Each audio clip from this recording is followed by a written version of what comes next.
Hello, and thank you for joining me here today. I want to talk about hearing the call to ceremony, what that means to hear the call or feel the call to join a medicine ceremony, a profound healing experience, whatever it may be, how to listen and what to look out for. It can sound kind of ambiguous and maybe a little bit intangible, like what does it mean to receive the call or to hear a call?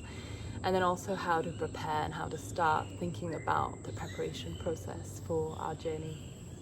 So hearing the call or feeling the call to a profound healing experience, I think it's just that deep sense of like inner knowing. You can have fear, you can have trepidation, but there's something that's like, wow, I'm like being pulled to this, and maybe it's out of my comfort zone. Perhaps it's like meeting a new edge for taking that time for myself, investing in myself, and like whatever it means to like take that time to go on a retreat, to be part of a ceremony, whatever that is. But there's some kind of feeling of like, now is the moment. This medicine, this experience, whatever it might be, it's calling me to it. And I just have this sense, and I can distinguish it from being any sort of pressure or any feeling like I need to, or, before ayahuasca came to my life in such a profound way, and I'm excited to share more of that story for another video. But for 8 years, I was around ayahuasca ceremonies. I was constantly being invited into ayahuasca ceremonies. I would have them going on right there. I'd be witness to sit-in ceremonies. And I never felt a yes. It was always like, no, this is not the right moment. This is not the right person. This is not the right place. And when the medicine came to like very clearly ask to work with me, to be in ceremony with me, I realized all of those 8 years had really helped me see really clearly all the distortions going on in that place, all the weird energies, just being an observer.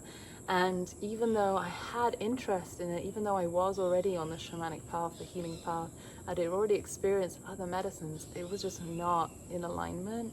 And there was just that deep sense. And I think anytime we feel pressured or rushed, or like there's never any rush, you should feel like this, and it can feel again like you're meeting an edge, like, oh, this feels like a big step for me. It likely will, because it's the initiatory process. Whenever we're meeting an initiation, an invitation to rise to a new level in our life, to heal something in a really profound way, to open up what's possible in our life, then we're going to be tested. We're going to meet that fear, that discomfort. And the longer and the deeper I'm on this process, I realize it never goes away.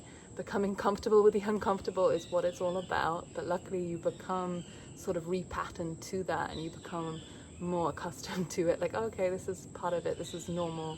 It's not going to like disappear, my fear or discomfort. I actually just have to keep strengthening in it and rising to the occasion. So that's the first step, the call. And then we sort of embark on this preparation journey. Usually after the call, you'll feel this beginning of opening, of like, wow, I've said yes. If you're working with a medicine like ayahuasca, or any other kind of healing modality, if you work with me in a sort of shamanic capacity, from the moment you say yes, time and time again, I have clients describing to me how already they feel me there holding the space, which I am, and energies are already starting to move in their life. And if you say yes to working with a medicine like ayahuasca, she'll already begin to move things. Like you'll start to see things happening, changes happening, things revealing themselves to you, and it's just part of this opening process. And your main role is just to stay present to it, to stay aware to it, and just stay I guess as humble as possible to that process, but just know that it's normal, that things will start to move and start to shift already, and it's already preparing you towards that ceremony. Then I really encourage a cocoon, so being really careful who you speak to. You don't need to tell everyone that you're about to do this big experience or this big ceremony or this big healing. As much as possible, you don't want too many outside projections. You don't want fear being implanted. You don't want crazy stories about shamanism or ayahuasca or whatever it might be. You really just want to protect your space, stay connected to your intentions. What has called you forth? What are you there for? What are you looking to transform? What do you want to reveal in your life? What do you want to see more clearly? What do you want to feel and love? And, what do you want to open up to? Really protect that space. It's yours. You've already given your gift to yourself of signing up to a profound experience. How do you now protect that journey, however long it is, to really be in it?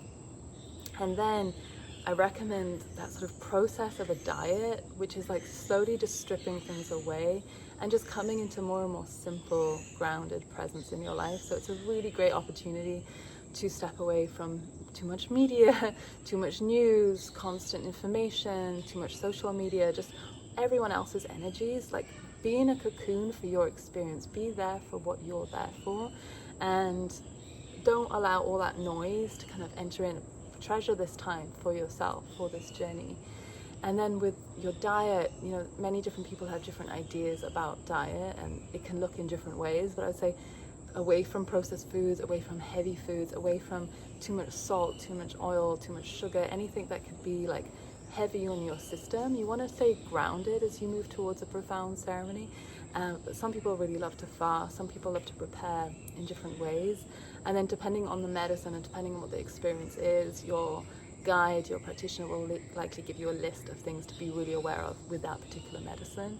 And then it goes without saying just to be really aware of bigger substances like alcohol or any other medicines you might use that can be really beneficial. You know, you can have really sacred relationships with tobacco or marijuana or even alcohol. That can be a beautiful relationship that you can have, but you have to be really honest with yourself. Like, is it an honoring relationship? Is it actually beneficial? And can I actually take some time away?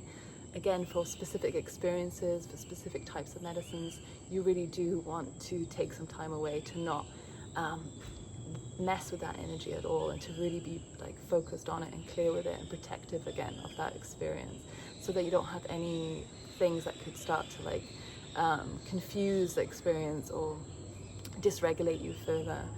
And then that also goes with any sort of medications. Again, just checking in with your practitioner to make sure it's safe, that what you're doing.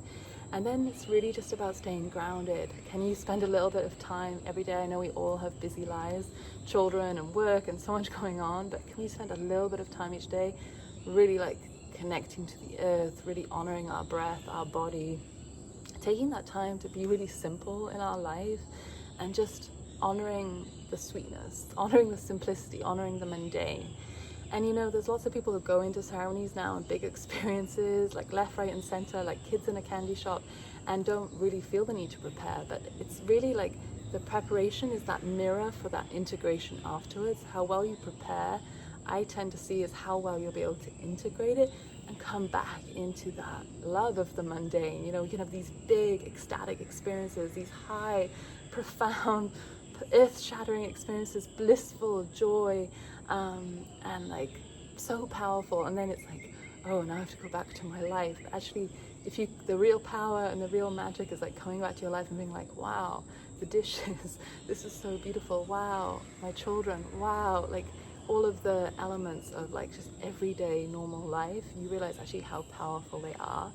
And why I really recommend being in the preparation journey with real intention and presence and clarity is because that also then starts to work with you in your life, how to honor life as a ceremony, as a medicine experience.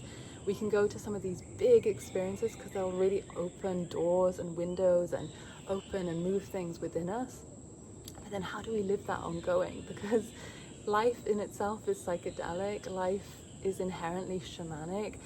Shamanic being the sense of like it's full spectrum. There's so many layers to reality. There's so much going on in our universe, in our world, in our life. Just to honor that and tend to it in small or big ways is such a beautiful process. So I would love to hear if you have any questions or any insights from your own journey, anything you think I've missed. I would love to hear from you.